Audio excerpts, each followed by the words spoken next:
been, Randall?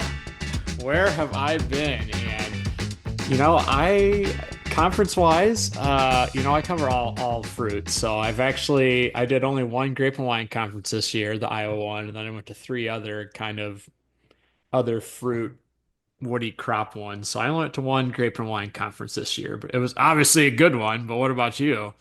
Well, wait a minute. I want to hear more about your woody crops. What are your other woody crop conferences you went to? I talked to the Great Plains Conference in Missouri. That's in St. Joe. I talked to the Practical Farmers of Iowa about strawberries, In Des and Moines? then in Des Moines, yeah, and the Cool. Shade Tree Short Course, which is the Iowa Shade Tree Short Course.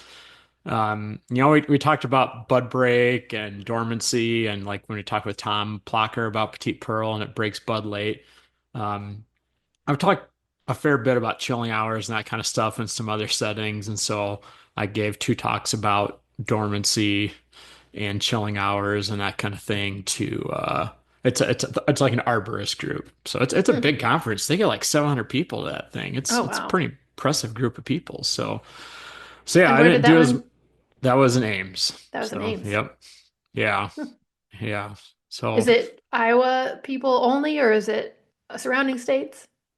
I think it's Iowa focused, but if you're a certified arborist, you have to do like continuing education kind of stuff, and Hmm. so it's continuing education for those folks.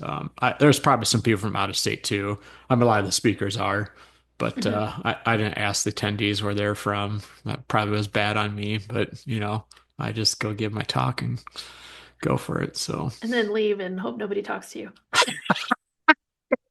I'm just kidding. No, no, no. I mean, there's times where I do that. I'm not the most sociable guy, but at a conference, I can handle that, right? It's not forced small talk. The forced small talk is where I'm not great.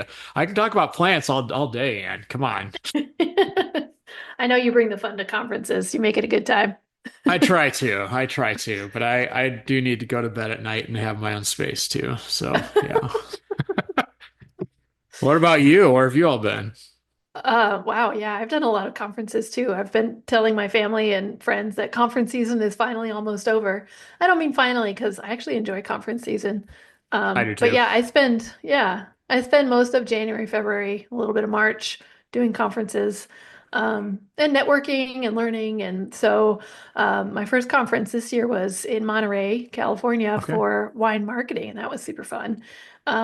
That was a different part of the wine world that I don't normally see because it's more marketing and Hmm. less winemaking. Like they didn't really talk about winemaking at all. They more talked about how do we market our products and how do we best reach the people who are interested. And they had a whole panel on different generations. Oh yes. And they brought in one person from each generation. So they had a Gen Z, a millennial, Gen X, and baby boomer. And they asked them rapid fire questions about their wine purchasing habits and like what drives them to purchase wine. And that was so fun and interesting and entertaining, because they're people who drink wine, but they're not, you know, in the industry or anything. Yeah. And Yeah. so it was just fun to hear their perspective. Any main takeaway from the different generations? Just curious. I mean, it's definitely very similar to what we expect, Okay. but in general, the biggest drinkers were actually the baby boomer and the millennial. Okay. Gen X, she said that she hadn't grown up with wine, and so she's really only come to it. But now, when she came to it as an adult, Um, but she said now when she does consume wine, she's very um, decided in how she chooses wine, and Hmm. and she wants it to be um, a wine that is environmentally friendly, and Oh. um, she's a little bit more health conscious. Um, the millennials, there were two millennials actually, and they were both like, "We drink wine all the time. It's a status thing. It's Hmm. fun. We have young kids, but we like to party." And Sounds exactly like me. yeah. And then the Gen Z young woman, 24, 25 years old, she said that she doesn't care necessarily. She doesn't really pay attention, I suppose, to some of the things that we have marketed in the past. For her, it matters how expensive is it and what gets the job done. And the whole symposium had a really good term for that. They called it party math. Okay, So, so that's an interesting term.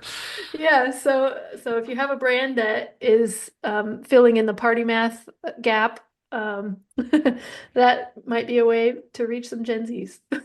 That's not like trademarked or something. If I use it in a newsletter, I'm not going to get in trouble or copyright or anything. I have no idea.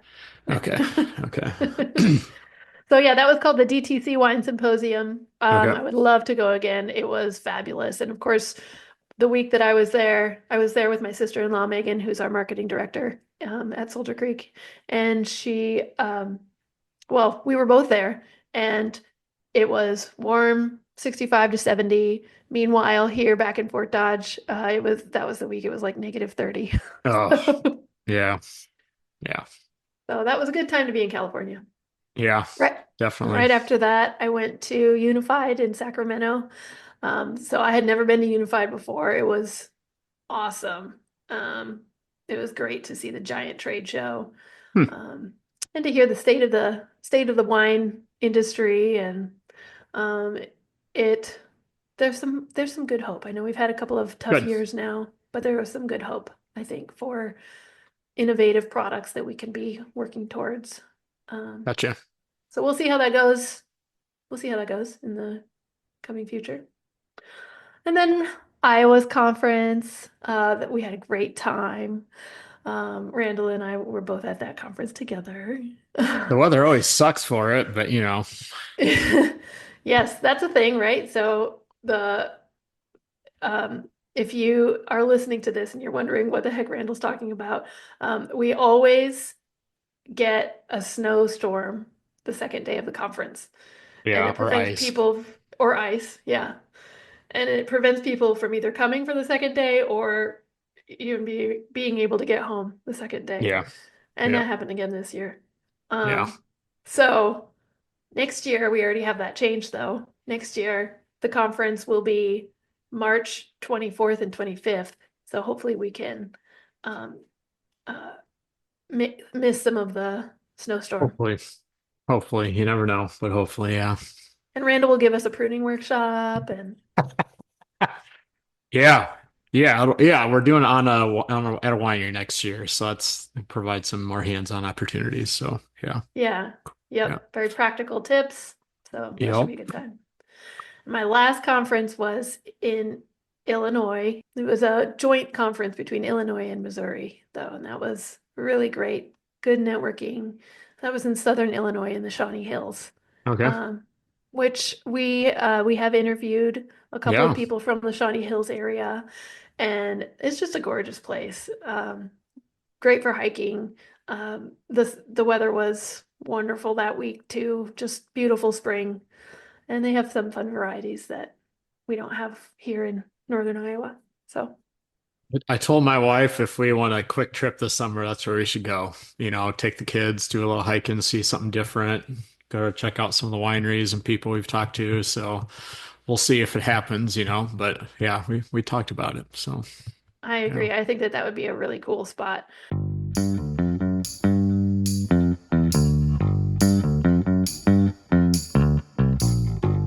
So I'm trying to think like takeaways from these conferences, you know. I mean, to me, obviously, networking is worth the attendance from my perspective. You know, I know not everyone maybe looks at it that way, but commiseration sometimes, you know, right? It's there's a little bit of negativity right now, unfortunately, in the wine world, but you know, we gotta be looking at the future as well. But so I guess I'll start if that's all right. You know, Yeah. one common theme I've seen, and we actually are proposing a project with it that you're aware of, Anne, is you know, I we talk about the Midwest as you know we got these awesome soils, you know, and we do. You know, Iowa and the Midwest in general is known for its you know deep topsoil, row crop production, that kind of thing.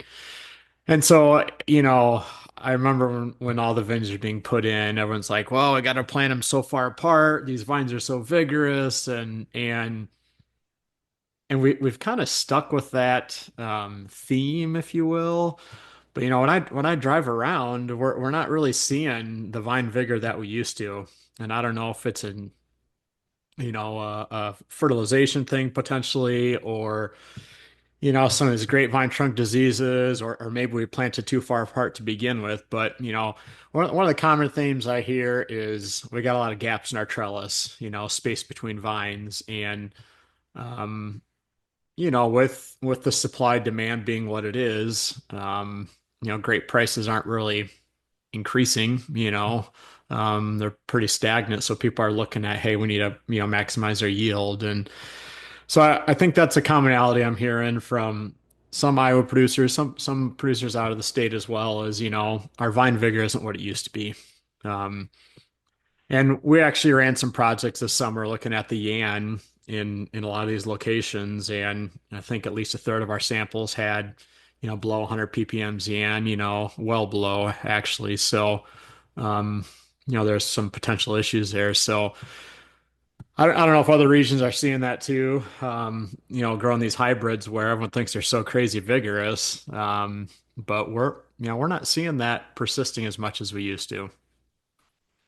Yeah, I've definitely noticed that too in my vineyard and other vineyards that I work with closely.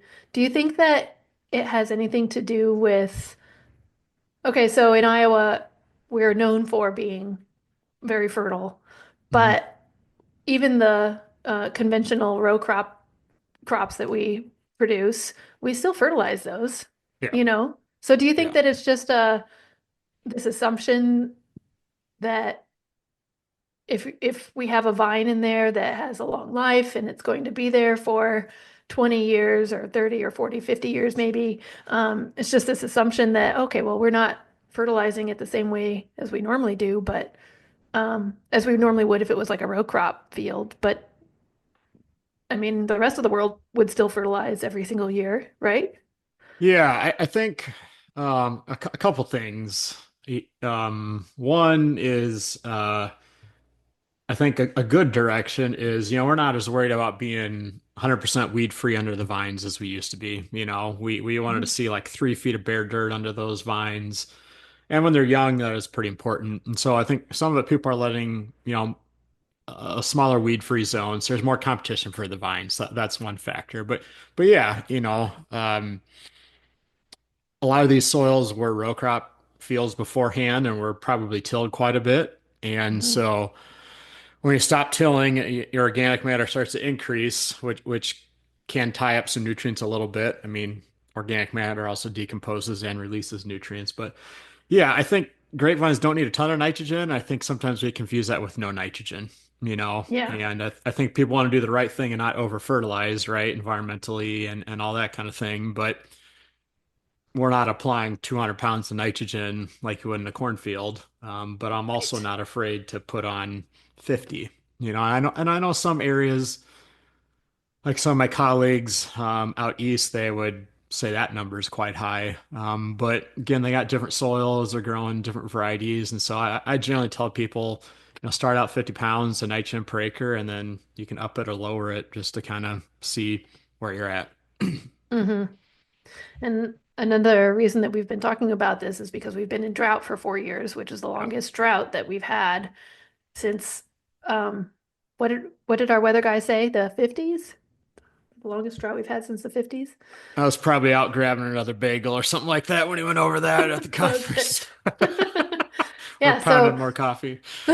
but we know that with when there's a drought, there's less nitrogen availability because the nitrogen can't get to the roots where it needs to be. Yeah, and plants just grow less because there's less water and so forth. So, And that too. yeah, Yeah, yep, true. yep. So we'll hmm see. We're gonna work on a little project with that. I was honestly surprised at how low a lot of the yans were. So those of you that aren't aware, yan yeast assimilable nitrogen. It's the yeast needs nitrogen to do its thing. That you know I was just surprised. So, I think our lowest was 30 ppms or something like that. Yan, Hmm. you want to be 120 at least in that Hmm. range, and that's arguable what that magical number is. But that's something that I think maybe increased awareness from the conference about that is it was a good thing. Yeah, I agree with that. And the problem with having low yan in the winery is that you can end up with stuck fermentations or stinky fermentations. And Key. in general, it just decreases the quality of wine. There are some sites where the Yan was 400, you know, Even this and I past know, year. yeah, yeah. So, I mean, almost a tenfold difference between the amount of nitrogen in the fruit, same varieties, just different locations. And, I think once you get in the 500 range, you can get into some issues if it's too high Yan too. There's some potential negatives, but it's pretty amazing how, the same variety, just different spot, different care, just very different nitrogen Mhm. response. So, yeah. Yeah. So really, you're reminding me we need to be testing yan on all of our fruit coming in. Great. Yeah, I would. Yeah, yeah. And yeah, I think a lot of people are reevaluating their, hey, if I haven't applied nitrogen, maybe I should look at that, doing a little bit every year. And again, you can always drop it down again, but to me, a small dose every year is better than kind of a seesaw, high one year, no, none the next year kind of thing. And it does take a couple years so the vines really respond. They're perennial plants, so you put down nitrogen this year, you may not see a big difference in growth right away. So sometimes people get a little frustrated with that, but again, it's a perennial plant. There's cycles it has to kind of go through. So, Mhm.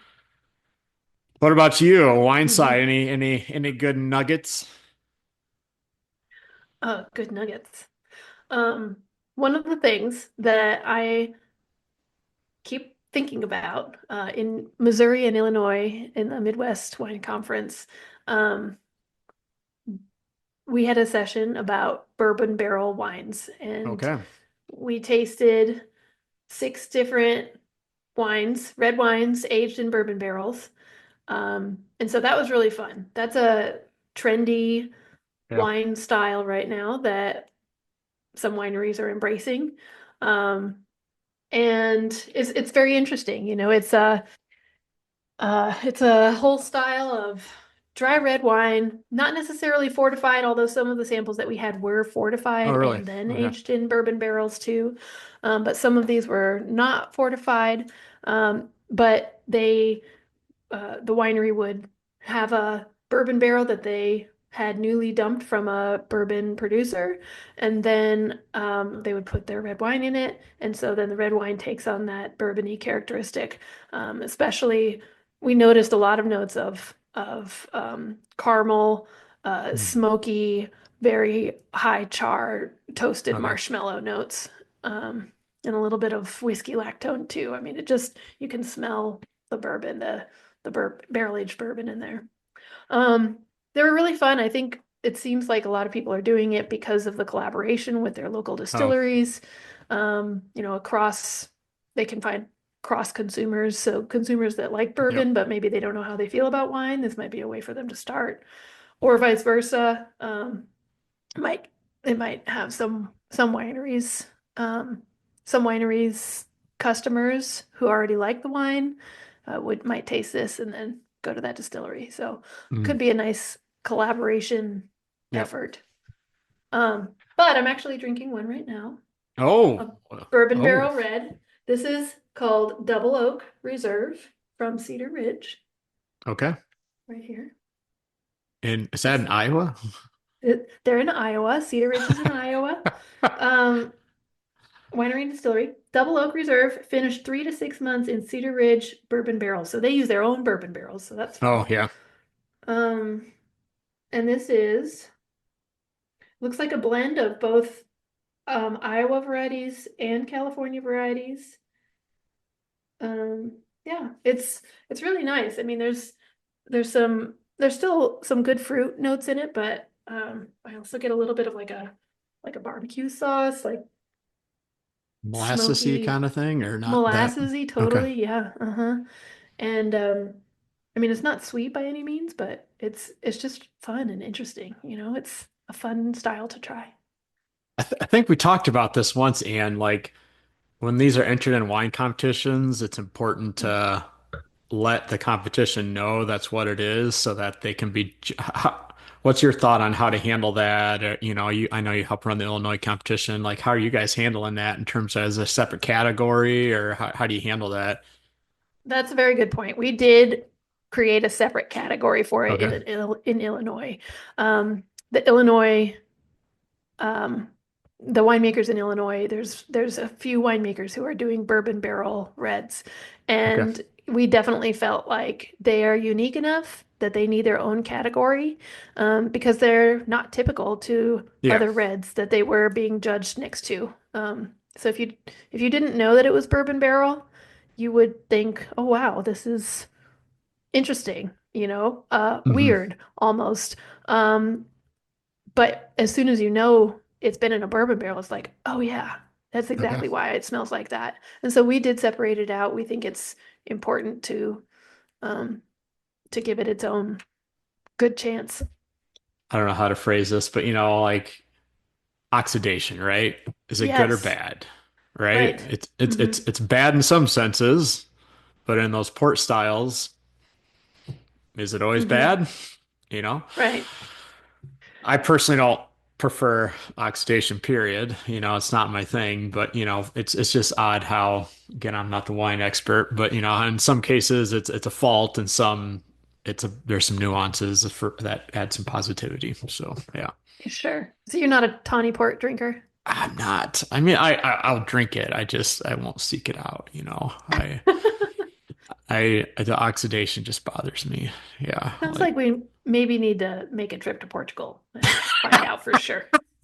well, I think we're going to Lithuania, Latvia. I always get it mixed up, the Vineyard. I think we're going to Yeah, that this coming December. So it's in Lithuania. I think I always get those, it's Lithuania, yeah. yeah, those two mixed up. But I'm excited for that. So yeah. Me too. Maybe we can make a 1 day stopover in Portugal. Yes, one day stop in Portugal, just a hop, skip, and a jump away. So Hmm. yeah. No big Huh. deal. No, no big deal. No big deal.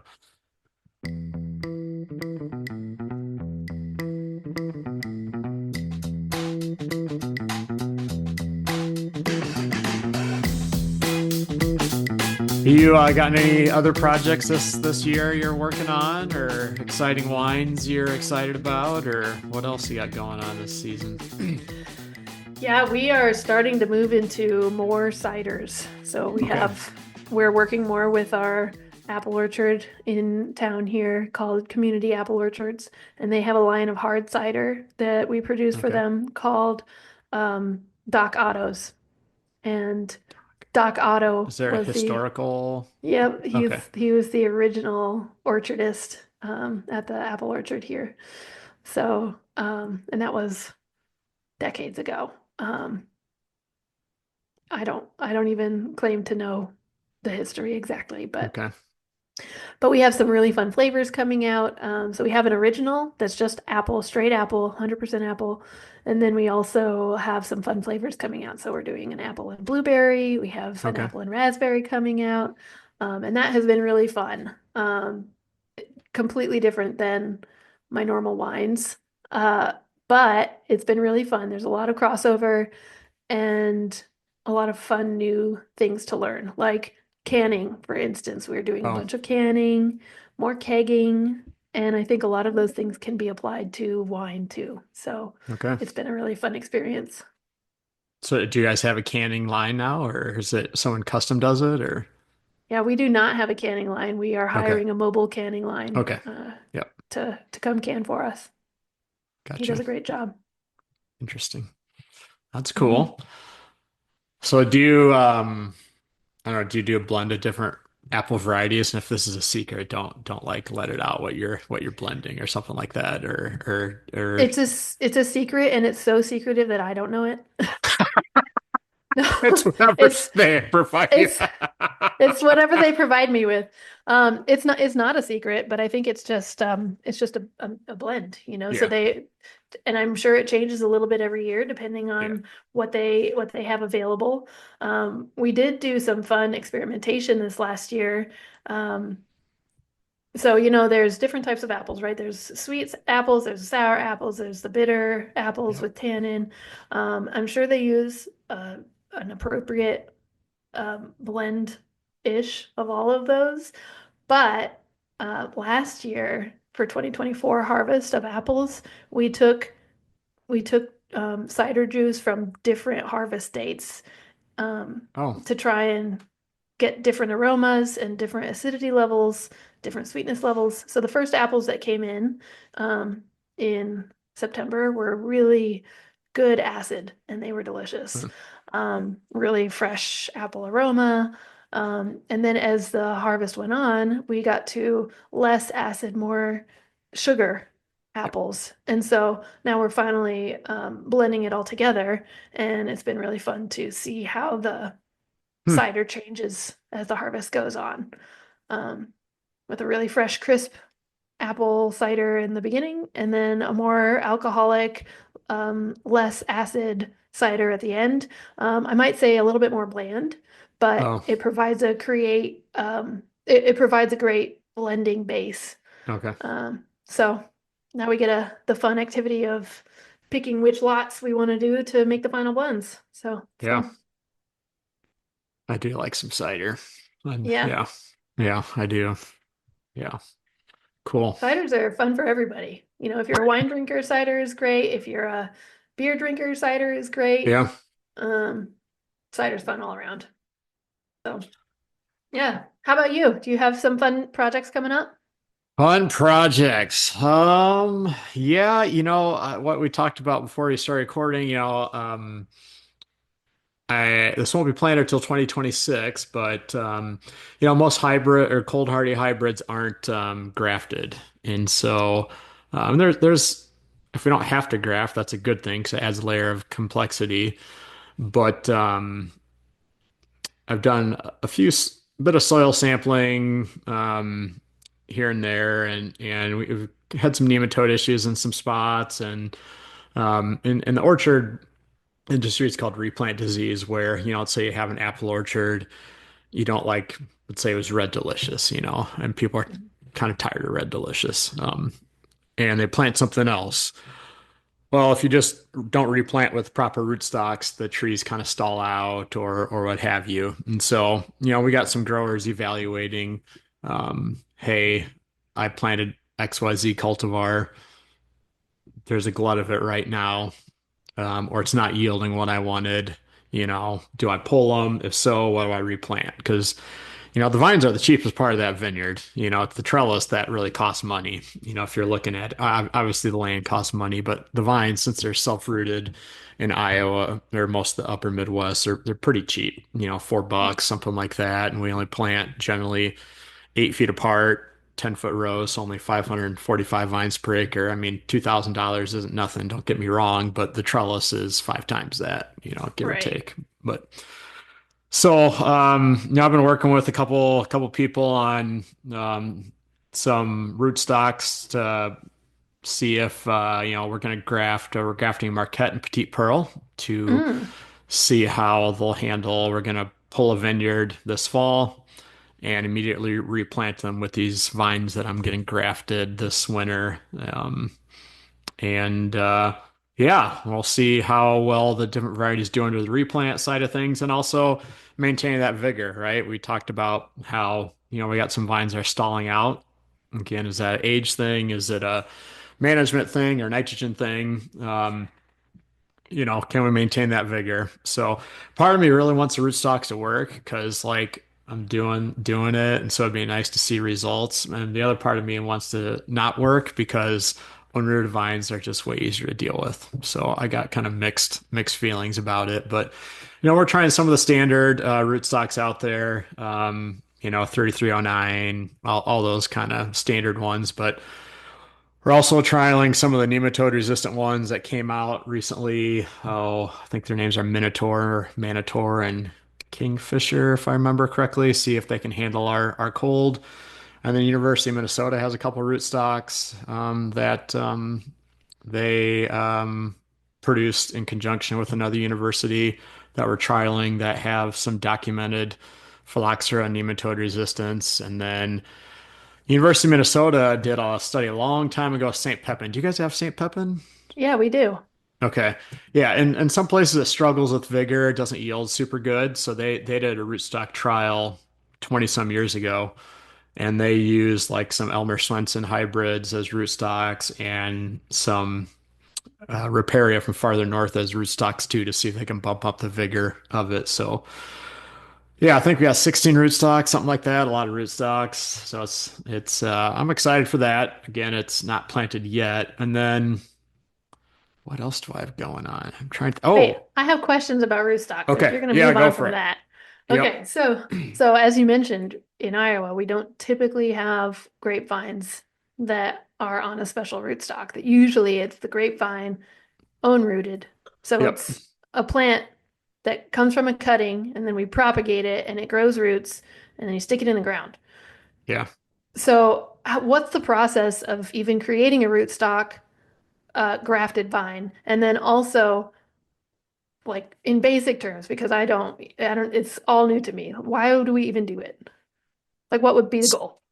Yeah, so basically these are they just take two dormant cuttings, graft, one bud of Petite Pearl or Marquette onto a cutting of the rootstock, callus it to make sure that it kind of bonds to each other, right? So, and it has to line up perfectly and all that kind of stuff. So, in grapevines, you can't just cut a angle and slide them together kind of thing because they're kind of hollow inside. So, I'm not positive if these nurseries do an omega graft or I'm not sure what graft they do, so I shouldn't even say. But so they callus them to make sure that they stick together, and then they just stick them in the ground like they would in a nursery bed like they would a own root one. All the vinifera are grafted right because the roots are not are susceptible to phylloxera, and I know. Oh, like Chardonnay has a hybrid that a lot of time is grafted too because of some issues with that. There's some other French American hybrids that are grown in New York and Missouri that are often grafted too because they have enough vinifera percentage in them that they're prone to root phylloxera damage. Mm-hmm. But the problem is it adds a layer of complexity, right? Like if you have two chances for crown gall now, you have two chances for if one of those has a virus, now the whole thing's going to have a virus. The rootstock might slow down things if it's not grafted correctly. Some people believe that the interface between the rootstock and the scion, which is the fruiting variety, the graft union, that's the correct word, couldn't think of it Okay. there, is less cold hardy. So you have to Okay. cover it. And there's debate about that. So it adds a layer of complexity. And if you get grapevine trunk diseases, you can't just pull a sucker from the ground because that's going to be the rootstock. So there's Mm-hmm. reasons not to want to have grafted plants. But I'll just use Foch as an example. We have a grower in central Iowa, and if you go to her own rooted Foch, right, and it's not right next to the grafted Foch, but within, you know, 300 feet, give or Mm-hmm. take, and Mm-hmm. grafted Foch, she's seeing huge differences in yield. This is a 25-year-old vineyard or something like that. The ungrafted Foch doesn't fill the trellis. It's not yielding good. The grafted Foch, I mean, it's just going great. And so we do have examples that it's helped some of the sites keep vigor, Mm-hmm. um, especially in low vigor varieties like Petite Pearl, for example. I think one knock on it, and again, we love it because it breaks bud late, we like the fruit quality and all that kind of stuff, is in some sites it's a little low in vigor. And so if Mm-hmm. we could bump up that vigor a little bit, maybe we can get a little more economical yield from it. So, but the vines are going to be more expensive if they are grafted, but let's say you're paying, I'm just gonna say $7 a vine versus five, and we're planting, you know, 545 vines per acre, that's another $1,000 an acre of planting. And again, that's a lot of money. But even if you get one extra ton, it's paid, it's paid for. Yeah. So, Yeah. so we'll see. Paid for within a year. Yeah, yeah. Now again, there's issues of complexity with crown gall is a bigger issue with grafted vines and grapevine trunk diseases are too. So it's not foolproof by any stretch of the imagination. And again, I'm mixed in my feelings if I want it to work or not. But um, it has been pushed early in our area, and so someone has to try it, and that's us. So yeah. So what makes those roots better at providing vigor? Are they better at water uptake? Are they better at nutrient uptake? What's the difference? So it could be a couple different things. There's different species in these rootstocks, and some have like a documented nematode resistance. So, Mhm, so they're less likely to get maybe a virus or just nematodes feeding on them, like, think of it as a parasite, right? Kind of thing. mhm. Um, some have different rooting patterns, so deep or shallow rooted. And, deep rooted isn't always good if you have fairly wet soils. And yeah, just some are more vigorous, just due to, species difference, variety differences. And, they impart that, in theory, they impart that vigor or lack of vigor to the scion. It's not going to change the fruit characteristics that much. It's usually that's viewed as like an indirect thing. But the main impact is vigor. And Hmm. we and we talk about vigor as a bad thing a lot of times, and I get a little frustrated sometimes because I think we view vigor as bad always, but if my shoots are only 2 feet long, you're not producing enough leaves to produce sugar. So, my view, we need vigorous vines, just not excessively vigorous. And we're seeing below ideal vigor in a lot of places. So, That's so true. I think that there's definitely a happy medium. We've definitely had some vigorous locations in the past that have been so vigorous that they are like a jungle. And there's yeah, vines, reaching across the road to the next row of vines, and they grab on, and it's hard to get through there, and it's hard to even as a just a just a person, if you're just trying to get through there, you can't even walk down the row. And that's a problem because then you're not getting enough sunlight to the fruit. yeah, Maybe you're not um, allowing the fruit to mature all the way before harvest.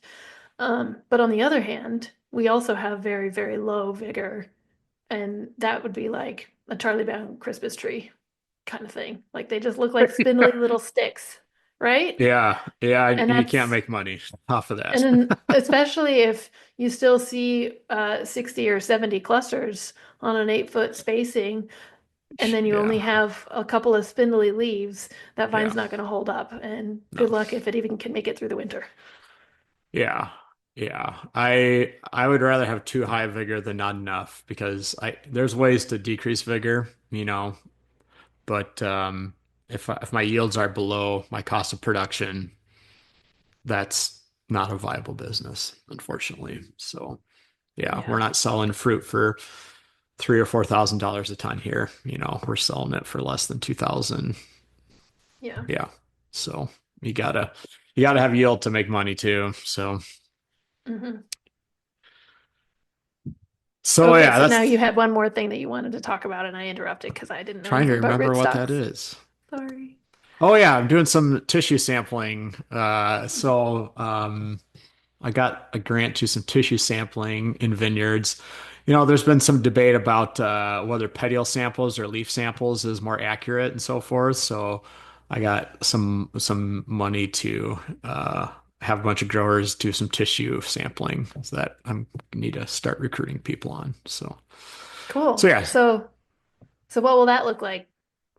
Like people will collect petioles throughout the summer or yeah, leaves blue. throughout the summer? Yep, take petioles and leaves that bloom and at veraison, send them in, and then get back to me on their fertilization practices and we'll kind of see where we sit if they're good predictors of vine performance. We're not really doing an experiment, we're just more observation. So Oh. Very cool. Yep. I think that'll be really useful. Hopefully. So do you think that there will be, like, will you see differences if it's foliar applied versus under row applied?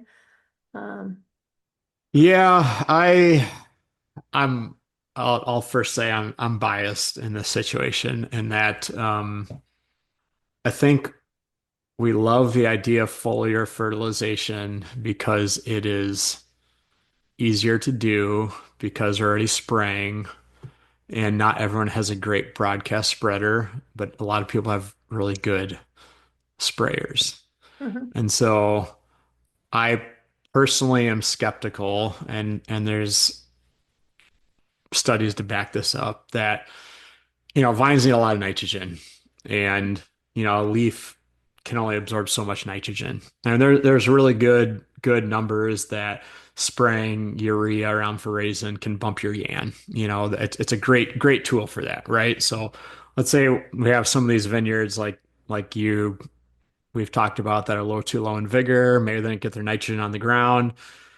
A good band-aid, so to speak, is to put to spray urea on the vines um, at the appropriate rate, which I don't have memorized, so don't ask me. Um, uh, um, uh, to bump their yan to help their winery not have to worry mhm, about things as much. But it doesn't seem like that helps with the vigor as much. If we're trying to bump up the vigor and increase growth, I'm personally a bit skeptical that foliar nitrogen will add up to be enough. I think you still need to put some on the ground, personally, mhm. Hmm. or fertigation, whatever, Yeah, But and those foliar fertilizers are generally a lot more expensive than the ground applied stuff too. If you look at it per pound of nitrogen, they're a very low amount of nitrogen at a relatively high cost. They have their place, don't get me wrong, but yeah, roots are kind of designed to take up nutrients. So to me, you feed the roots. I guess we don't right. feed them, we fertilize them. But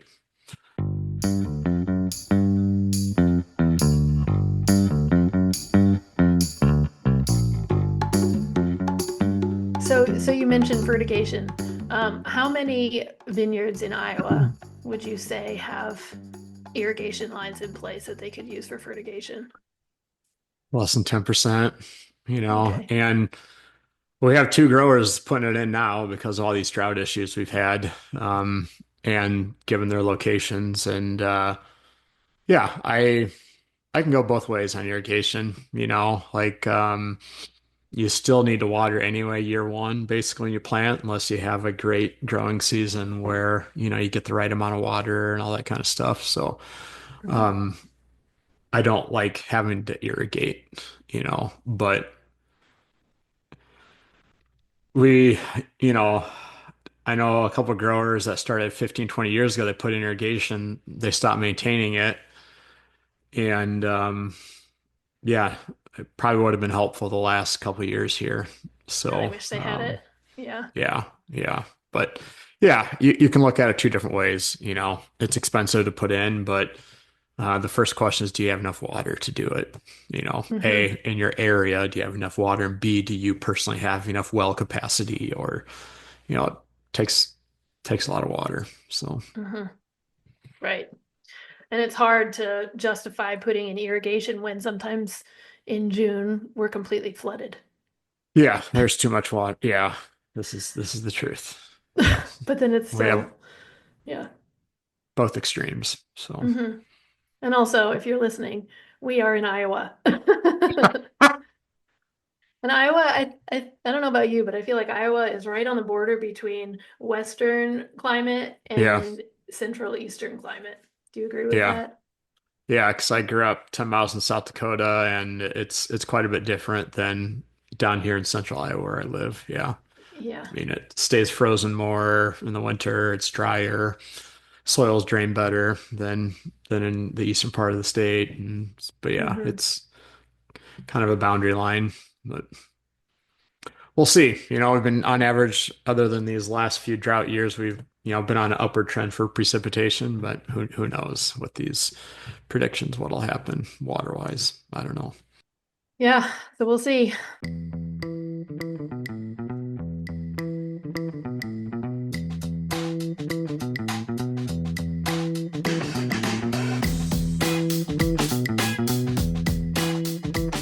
I mentioned that it was conference season, and now the next season that we have coming up is competition season. So Ah, if you are yes. a winery and you are making wine, start looking for your regional and favorite national competitions and pick and choose which ones you want to enter to because we are looking forward to a really fantastic competition season this year, given the high quality of grapes that have come in the last year or two. Yeah, it's good marketing, my opinion, and Yeah, it's good way to see, you know, there's pros and cons of wine competitions. We all know that, but it's also good to see get a unbiased opinion. yeah, yeah, and it's great learning too. As a winemaker, I love submitting my wines to competitions so that I can get some feedback from a blind tasting. People um, at competitions, the judges have no idea where the wine is coming from. All they know is the grape variety, and they give some fabulous feedback. So, And I yeah, do, great marketing. yeah, I do have one request, like the people doing the judging, they're not taking any of this personally. So if you get feedback you don't appreciate too, like don't take it personally either. It's all meant to be helpful. Constructive. So constructive, nothing's personal. And so, and everyone, we all miss something. So, Yeah, if you don't always get the feedback you were looking for, you know, maybe there's an error, maybe not. Maybe there's something you can look at and work on. So yeah, just don't take things too personally sometimes, I think is yeah, maybe a good way to look at it. It's not meant to be like that. yeah. But I look forward to seeing a lot of fun wines and competitions coming up. So stay tuned because coming up we have a session, a recording on Frontenac, and you've hopefully seen some Frontenac wine around. Frontenac is really fun because it's a red grape, but it can make a dry red wine, a sweet red wine, rosé, port style wine. You can do so many fun things with Frontenac, and we're going to hear all about it on our next episode with Russ Funk of Carlos Creek Winery in Alexandria, Minnesota.